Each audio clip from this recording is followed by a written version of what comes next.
India के दिल में एक लेजेंड का जन्म हुआ। अहिल्याबाई होलकर मालवा किंगडम की रानी, न्याय, धार्मिकता और बुद्धिमत्ता का प्रतीक थीं। उनकी कहानी साहस, करुणा और अपने लोगों के प्रति अविचल समर्पण की कहानी है। 1725 में चौंडी के छोटे से गांव में जन्मी अहिल्याबाई का प्रारंभिक जीवन परंपरा और सद्गुणों में रचा बसा था। उनके पिता मानकोजी शिंदे ने उन्हें ईमानदारी, विनम्रता और सेवा के मूल्यों से अवगत कराया। एक छोटी बच्ची के रूप में भी अहिल्याबाई ने तेज बुद्धि और दयालु हृदय का परिचय दिया। वह अपनी धार्मिकता और भगवान शिव के प्रति अपनी गहरी भक्ति के लिए जानी जाती थी। उनका ज्ञान और गरिमा उन सभी को स्पष्ट थी जो उन्हें जानते थे। यह स्पष्ट था कि वह महानता के लिए नियत थी। अहिल्याबाई के पालन पोषण ने उनके चरित्र को आकार देने में महत्वपूर्ण भूमिका निभाई। उन्होंने कर्तव्य, सत्यनिष्ठा और विश्वास की शक्ति का महत्व सीखा। यही मूल्य आगे चलकर उनके शानदार शासनकाल की आधारशिला बने। उनकी कहानी एक प्रेरणा का काम करती है, दुनिया में बदलाव लाने के लिए एक व्यक्ति की शक्ति का प्रमाण है। 8 साल की छोटी उम्र में अहिल्याबाई का विवाह खंडेराव होलकर से हुआ, जो मराठा सेना के एक प्रमुख सेनापति मल्हार राव होलकर के पुत्र थे। यह मिलन उन्हें मराठा संघ के एक शक्तिशाली वंश होलकर डायनेस्टी में ले आया। अपनी कम उम्र के बावजूद अहिल्याबाई ने अपनी नई भूमिका को गरिमा और बुद्धिमत्ता के साथ निभाया। उन्होंने शीघ्र ही अपने पति और उनके परिवार का सम्मान और प्रशंसा अर्जित की।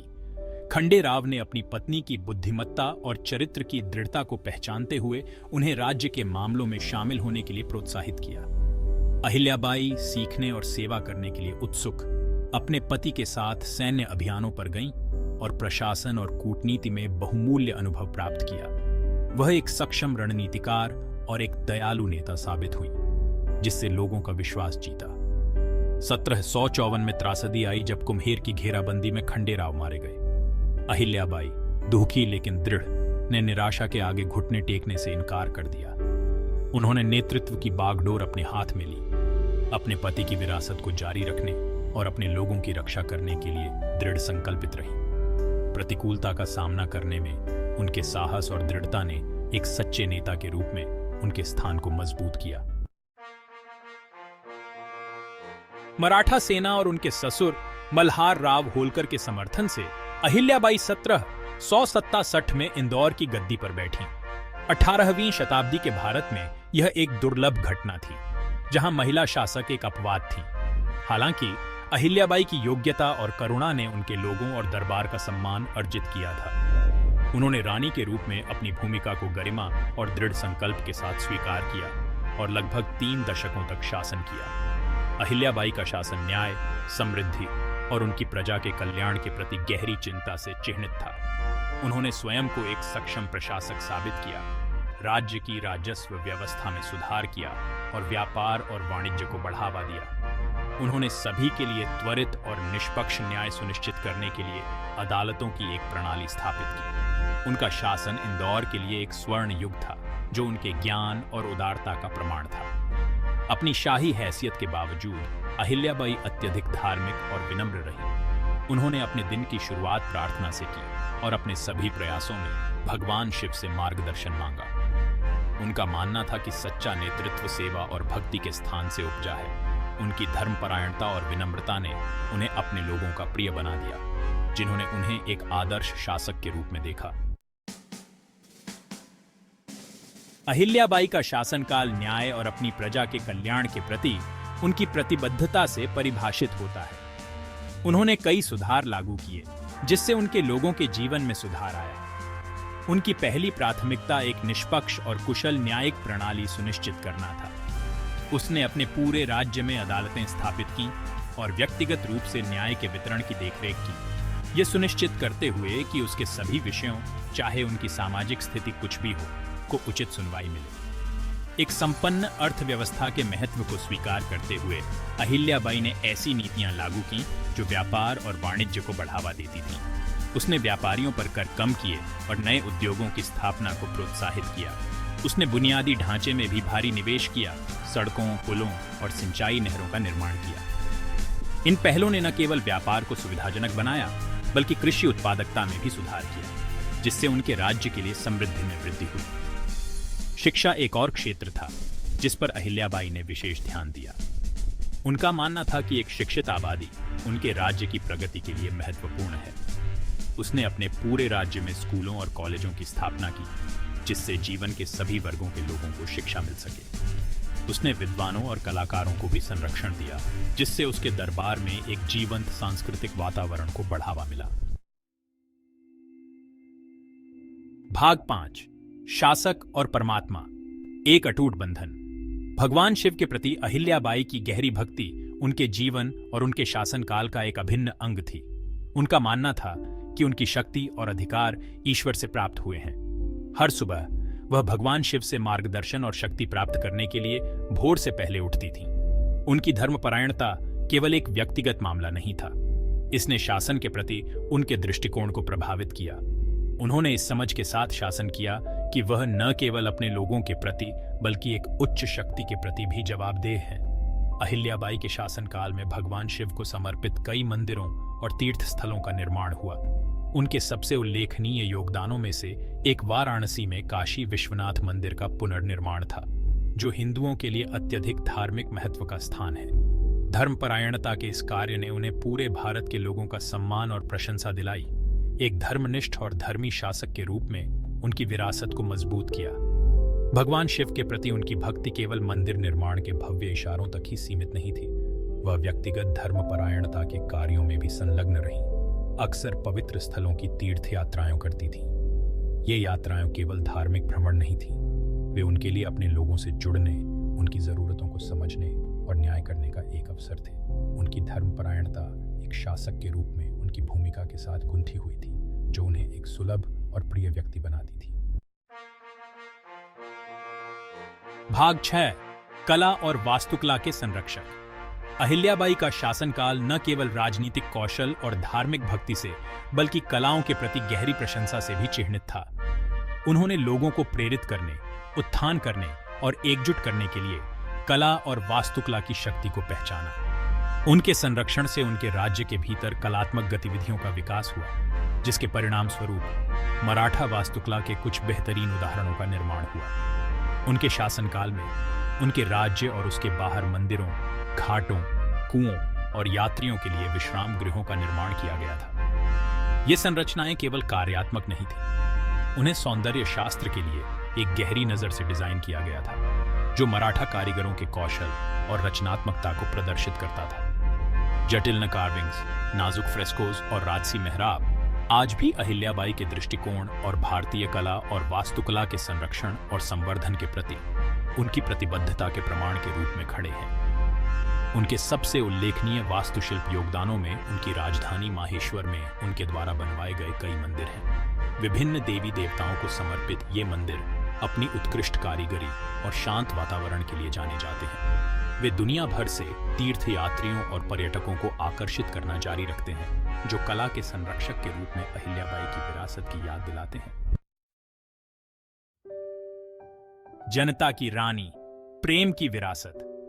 अहिल्याबाई का शासन उनके महल के सोने के पिंजरों तक ही सीमित नहीं था। वह एक ऐसी शासक थीं जो अपने लोगों के बीच रहती थीं, उनकी चिंताओं को सुनती थीं और उनकी शिकायतों को करुणा और समझ के साथ दूर करती थीं। अपनी प्रजा के प्रति उनकी गहरी सहानुभूति ने उन्हें राजमाता या रानी मां की उपाधि दिलाई, जो उनके द्वारा प्राप्त प्रेम और सम्मान का प्रमाण है। वह समझती थी कि सच्चा नेतृत्व अपने लोगों की जरूरतों को पूरा करने में है। उसने ऐसी नीतियां लागू की जिनसे गरीबी कम हुई, स्वास्थ्य सेवा में सुधार हुआ और प्राकृतिक आपदाओं के दौरान राहत मिली। उसकी करुणा उसके मानव विषयों से परे विस्तारित थी। वह जानवरों के प्रति अपनी दया और पर्यावरण की रक्षा के अपने प्रयासों के लिए जानी जाती थी। अहिल्याबाई की विरासत केवल भव्य स्मारकों और राजनीतिक उपलब्धियों की ही नहीं है, यह उनके लोगों के दिलों में बसने वाली विरासत है। उनकी उदारता, उनके ज्ञान और न्याय की उनकी अटूट भावना की कहानियां पीढ़ी दर पीढ़ी चली आ रही हैं, उनकी स्मृति को जीवित रखे हुए हैं। सादगी और विनम्रता, एक सच्चे नेता की पहचान। अपनी शक्ति और प्रभाव के बावजूद अहिल्याबाई ने उल्लेखनीय रूप से सादा जीवन व्यतीत किया। उन्होंने फिजूल खर्ची और दिखावे से परहेज किया, सादी सूती साड़ियां पहनना और साधारण घरों में रहना पसंद किया। उसकी विनम्रता कोई दिखावा नहीं थी, ये उनके इस गहरे विश्वास का प्रतिबिंब था कि सच्चा नेतृत्व सेवा और निस्वार्थता से उपजा है। वह सभी के साथ, चाहे उनकी सामाजिक स्थिति कुछ भी हो, सम्मान और करुणा का व्यवहार करती थी। उनका मानना था कि उदाहरण के तौर पर नेतृत्व करना चाहिए, यह प्रदर्शित करते हुए कि विनम्रता और सरलता कमजोरियां नहीं बल्कि ताकत और लचीलापन के स्रोत हैं। उनकी जीवन शैली ने उनके दरबार और उनके लोगों को लगातार याद दिलाया कि वह उनमें से एक हैं, लोगों की सेवक जिन्हें शासन की जिम्मेदारी सौंपी गई है। सादगी के प्रति अहिल्याबाई की प्रतिबद्धता उनकी प्रशासनिक शैली तक विस्तारित थी। वह नौकरशाही और अनावश्यक जटिलता से घृणा करती थी। सीधे संचार और व्यावहारिक दृष्टिकोण के माध्यम से शासन करना पसंद करती थी। उसने जनता दरबार लगाए जहां आम लोग अपनी शिकायतों लेकर सीधे उसके पास पहुंच सकते थे। उनकी पहुंच और अपने लोगों के लिए सच्ची चिंता ने उन्हें एक असाधारण शासक बना दिया, जो यह समझती थी कि सच्ची शक्ति दूसरों को सशक्त बनाने में निहित है। अहिल्याबाई के अंतिम दिन समय में दर्ज एक विरासत। जैसे जैसे अहिल्याबाई का शासनकाल अपने अंतिम वर्षों में प्रवेश कर रहा था, उन्होंने धार्मिक कार्यों और अपने राज्य की समृद्धि को मजबूत करने पर ध्यान केंद्रित किया। उन्होंने ज्ञान और करुणा के साथ शासन करना जारी रखा। उनकी उपस्थिति उनके लोगों के लिए स्थिरता और प्रेरणा का स्रोत थी। अपने बाद के वर्षों में भी अपने कर्तव्यों के प्रति उनका समर्पण कभी कम नहीं हुआ। वह आशा और न्याय का प्रतीक बनी रही। उनका नाम धार्मिक शासन का पर्याय बन गया। 13 अगस्त 1775 को अहिल्याबाई होलकर ने अंतिम सांस ली, अपने पीछे एक ऐसी विरासत छोड़कर जो आने वाली पीढ़ियों को प्रेरित करेगी। उनकी मृत्यु पर न केवल उनके राज्य ने बल्कि पूरे भारत के लोगों ने शोक व्यक्त किया, जिन्होंने उन्हें एक असाधारण शासक और धर्म या धार्मिक आचरण के सच्चे अवतार के रूप में पहचाना। उनका लगभग 3 दशकों का शासनकाल इंदौर के लिए एक स्वर्णिम युग था, जो उनके दूरदर्शी नेतृत्व और न्याय, प्रगति और अपने लोगों की भलाई के प्रति अटूट प्रतिबद्धता का प्रमाण था। मृत्यु में भी सादगी के प्रति अहिल्याबाई की प्रतिबद्धता स्पष्ट थी। उनका अंतिम संस्कार माहेश्वर में नर्मदा नदी के तट पर किया गया था। उनकी राख को एक साधारण समाधि या स्मारक में रखा गया था। कोई भव्य घोषणाएं नहीं हुई, दुहक का कोई दिखावा नहीं किया गया। उनके निधन पर शांत गरिमा और सम्मान के साथ शोक मनाया गया, जो उनके जीवन और उनके शासनकाल की विशेषता थी।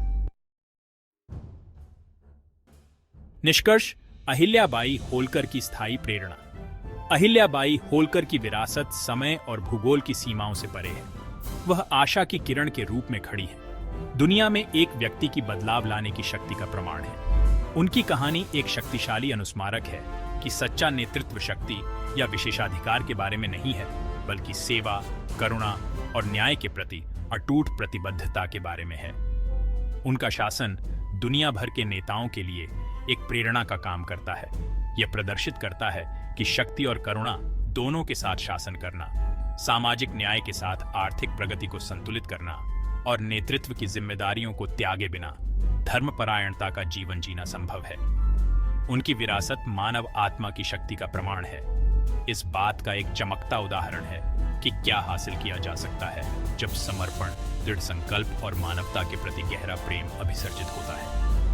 अहिल्याबाई होलकर की कहानी केवल इतिहास के इतिहास से एक कहानी नहीं है। ये आशा का एक कालातीत संदेश है, एक अनुस्मारक है कि सबसे अंधेरे समय में भी एक अकेला व्यक्ति परिवर्तन की लौ प्रज्वलित कर सकता है और एक उज्जवल भविष्य की राह को रोशन कर सकता है। उनकी विरासत पीढ़ियों को ऐसी दुनिया के लिए प्रयास करने के लिए प्रेरित करती रहती है जहां न्याय की जीत हो, करुणा सर्वोच्च हो और सभी प्राणियों का कल्याण सर्वोपरि हो।